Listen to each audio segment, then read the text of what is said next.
नमस्कार दोस्तों, ए to Z by Manish में एक बार फिर से आप सभी का बहुत बहुत स्वागत है।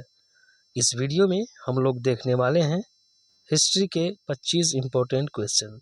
जी हाँ, इतिहास के 25 महत्वपूर्ण सवाल इसमें हम लोग पढ़ने वाले हैं। अगर आप किसी भी कॉम्पिटिटिव एग्ज़ाम की तैयारी करते हैं तो ये क्वेश्चन आपके लिए बहुत ही महत्वपूर्ण होगा। तो आइए शुरू करते हैं पहला क्वेश्चन से। पहला क्वेश्चन है, तंजौर का राजराजेश्वर मंदिर निम्न में से किस राजवंश के द्वारा बनवाया गया था? The Rajarajeshwara temple of Tanjore was built by the ruler of which dynasty? तो इसका सही उत्तर हो जाएगा चोला डायनेस्टी। तंजौर का राजराजेश्वर मंदिर, जिसे बृहदेश्वर मंदिर के नाम से भी जाना जाता है, चोल सम्राट राजराजा प्रथम द्वारा 1003 से 1010 ईस्वी के बीच में बनवाया गया था। यह मंदिर चोल वास्तुकला का एक शानदार उदाहरण है और यूनेस्को की विश्व धरोहर स्थल में भी शामिल है। दूसरा क्वेश्चन देखते हैं, सोहन सिंह भकना और हरदयाल मुख्य रूप से निम्नलिखित में से किस संगठन से जुड़े थे? Sohan Singh Bhakna and Hardayal were mainly associated with which of the following organisations? तो इसका राइट आंसर हो जाएगा Ghadar party, option A. Sohan Singh Bhakna और हरदयाल दोनों गदर पार्टी के प्रमुख व्यक्ति थे, जो 1913 में एक क्रांतिकारी संगठन था। इस संगठन के संस्थापक में हरदयाल, सोहन सिंह भकना, संतोख सिंह, बाबा ज्वाला सिंह, वसाखा सिंह दांडेकर आदि शामिल थे। तो इसका सही उत्तर हो जाएगा गदर पार्टी। अगला क्वेश्चन देखते हैं, चौरी चौरा की घटना के बाद निम्नलिखित में से किसे रोक दिया गया था? तो चौरी चौरा घटना के बाद असहयोग आंदोलन को गांधी जी ने रोक दिया था। चौरी चौरा उत्तर प्रदेश में गोरखपुर के पास एक कस्बा था, जहां 4 फरवरी 1922 को भारतीयों ने ब्रिटिश सरकार की एक पुलिस चौकी को आग लगा दी थी। उसमें छिपे हुए 22 पुलिसकर्मी जिंदा जल के मर गए थे। इस घटना को ही चौरी चौरा कांड के नाम से जाना जाता है।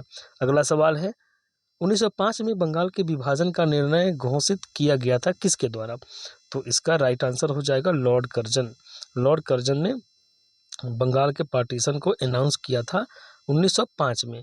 तो 1905 में 19 जुलाई को इसका घोषणा हुआ था, लेकिन ये पार्टीशन जो हुआ था इफेक्टिव कब से हुआ था? 16 अक्टूबर 1905 से। तो उस समय कौन था यहाँ पे? जो वायसराय था लॉर्ड कर्जन था। तो अगला क्वेश्चन देखते हैं, which of the following is a Sinhala यानी Sri Lankan account which is an important literary source of the Maurya empire? निम्नलिखित में से कौन सा श्रीलंकाई एक अकाउंट है जो मौर्य साम्राज्य का एक महत्वपूर्ण साहित्यिक स्रोत भी है? तो इसका सही उत्तर हो जाएगा महावंश। महावंश एक महत्वपूर्ण श्रीलंकाई इतिहास है जो मौर्य साम्राज्य के इतिहास, विशेष रूप से सम्राट अशोक के शासनकाल और बौद्ध धर्म के प्रचार प्रसार में उनकी भूमिका के बारे में बहुमूल्य जानकारी प्रदान करता है। यह जो महाकाव्य है पाली भाषा में लिखी गई है और श्रीलंका के बारे में पौराणिक शुरुआत से लेकर राजा महासेन के शासनकाल के शुरुआती भाग तक इसमें वर्णित किया गया है। तो इस तरीके से इसका सही उत्तर हो जाएगा ऑप्शन नंबर बी, महावंश। अगला सवाल है, निम्नलिखित में से किस शासक के शासनकाल में चीनी यात्री वेन-सांग भारत आया था? तो इसका सही उत्तर हो जाएगा हर्षवर्धन। हर्षवर्धन के काल में वेन-सांग चीनी एक बौद्ध भिक्षु यात्री था और वो अनुवादक और विद्वान भी थे। वह भारत आए थे। उन्होंने अपनी यात्रा का जिक्र अपनी किताब सी यू की में लिखा था। वेन-सांग को यात्रियों का राजकुमार भी कहा जाता है। ये भी सवाल पूछा गया है कि यात्रियों का राजकुमार किसे कहा गया है? तो वेन-सांग को कहा गया है।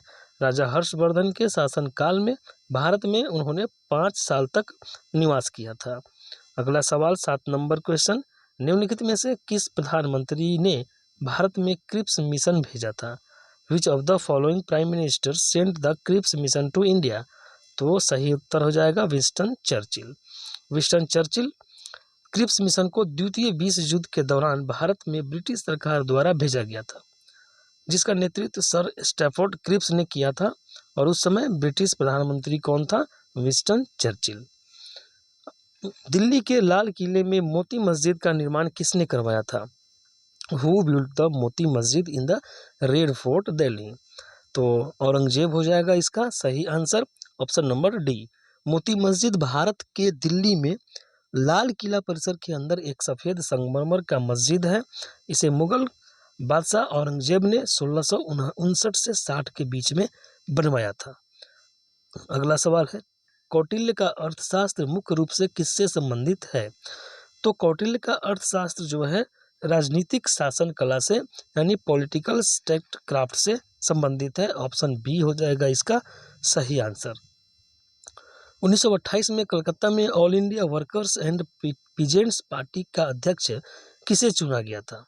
Who was elected president of the all India workers peasants and party इन कोलकाता 1928? तो इसका सही उत्तर हो जाएगा सोहन सिंह जोश। नवंबर 1928 के अंत में बंगाल कार्यकारी समिति की WPP ने फिलिप स्ट्रैट और मुजफ्फर अहमद से मुलाकात की। उन्होंने दिसंबर में कोलकाता में होने वाले अखिल भारतीय श्रमिक और किसान सम्मेलन की अध्यक्षता के लिए पंजाब कीर्ति किसान पार्टी के सोहन सिंह जोश को नियुक्त करने का निर्णय लिया था। तो all India workers and peasants party का अध्यक्ष किसे चुना गया था? सोहन सिंह जोश। ऑप्शन सी हो जाएगा राइट आंसर। प्लासी के युद्ध के समय मुगल सम्राट कौन था? Who was the Mughal emperor at the time of the battle of Plassey? तो सही आंसर हो जाएगा इसका आलमगीर द्वितीय। 1757 में लड़ी गई प्लासी की लड़ाई के समय आलमगीर द्वितीय मुगल सम्राट था। यह लड़ाई ब्रिटिश ईस्ट इंडिया कंपनी और बंगाल के नवाब सिराजुद्दौला के बीच लड़ी गई थी। युद्ध में ब्रिटिश जीत ने भारतीय इतिहास में एक महत्वपूर्ण मोड़ ला दिया और अंततः भारत में ब्रिटिश शासन की स्थापना हुई। अगला सवाल है, हर्षवर्धन को किस शासक के हाथों हार का सामना करना पड़ा?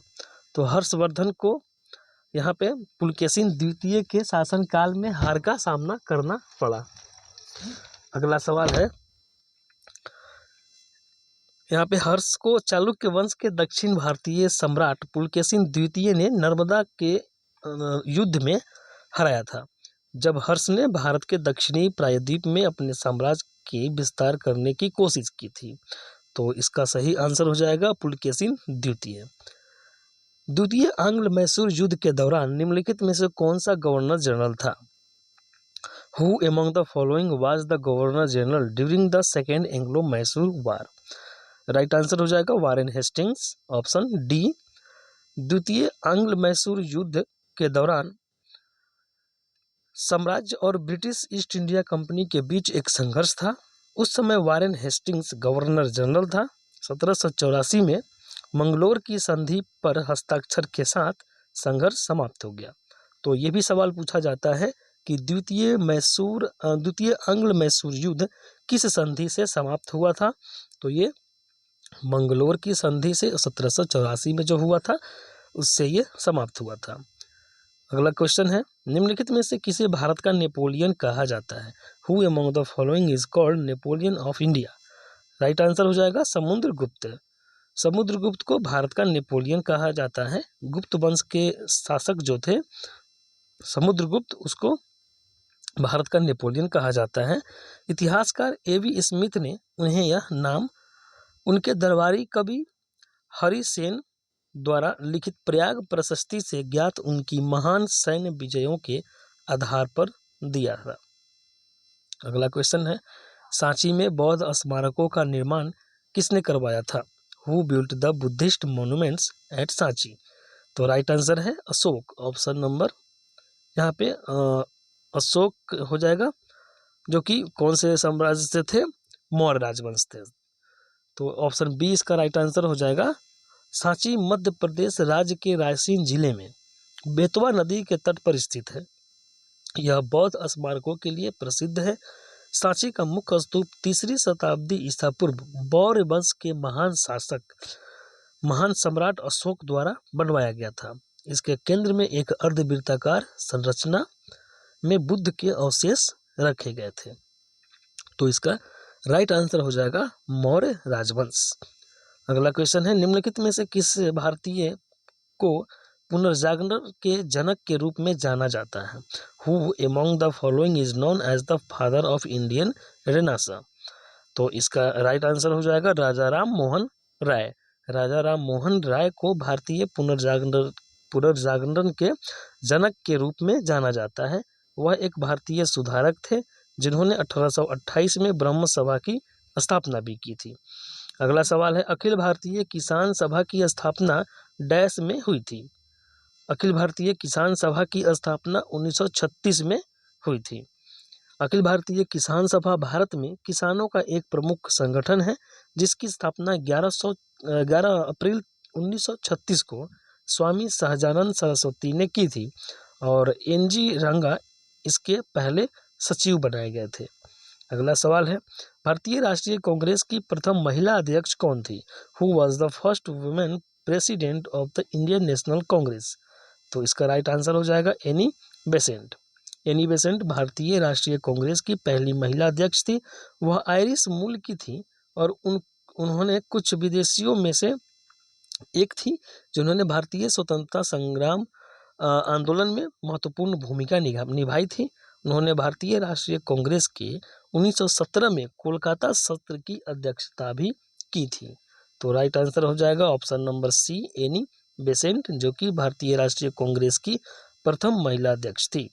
अगला क्वेश्चन है, पुर्तगालियों ने भारत में अपनी पहली फैक्ट्री कहाँ बनाई? Where did the Portuguese build their first factory in India? तो राइट आंसर हो जाएगा इसका कोचीन। पुर्तगालियों ने भारत में अपनी पहली फैक्ट्री 1500 ईस्वी में कोचीन केरल में बनाई थी। यह एक व्यापारिक चौकी थी जहां वे मसाले, काली मिर्च और कपड़े जैसे सामानों का भंडारण और व्यापार कर सकते थे। अगला सवाल है, दिल्ली में जंतर मंतर कौन से महाराजा द्वारा बनवाया गया था? Jantar Mantar in Delhi was built by which maharaja? तो इसका राइट आंसर हो जाएगा जयपुर के महाराजा जय सिंह द्वितीय के द्वारा इसे बनवाया गया था। ऑप्शन बी हो जाएगा राइट आंसर। जयपुर के महाराजा जय सिंह द्वितीय विज्ञान और खगोल विज्ञान के महान संरक्षक थे। उन्होंने जयपुर, दिल्ली, उज्जैन, वाराणसी और मथुरा में 5 जंतर मंतर या फिर खगोलीय वेधशालाएं बनवाई थी। दिल्ली में जंतर मंतर सबसे पहले 1724 ईस्वी में बनवाया गया था। तो इसका सही उत्तर हो जाएगा ऑप्शन नंबर बी। भारत में स्वदेशी आंदोलन की शुरुआत किसके दौरान हुई थी? During which time did the स्वदेशी मूवमेंट स्टार्ट इन इंडिया? तो इसका राइट आंसर हो जाएगा बंगाल विभाजन विरोधी आंदोलन के समय। भारत में स्वदेशी आंदोलन की शुरुआत बंगाल विभाजन विरोधी आंदोलन के दौरान हुई थी।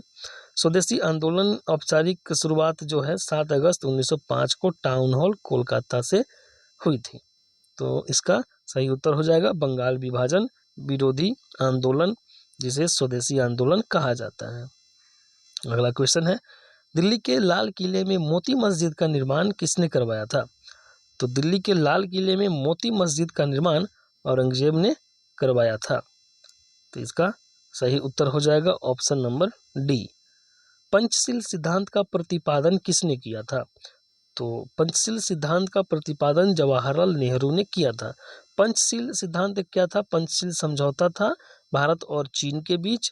यह 29 अप्रैल 1924 को बीजिंग में इस पे हस्ताक्षर किए गए थे। इस हस्ताक्षर के जरिए दोनों देशों के बीच व्यापार और आपसी संबंध को बेहतर बनाने का इसमें मकसद लिया गया था, लेकिन वो सफल नहीं हुआ था।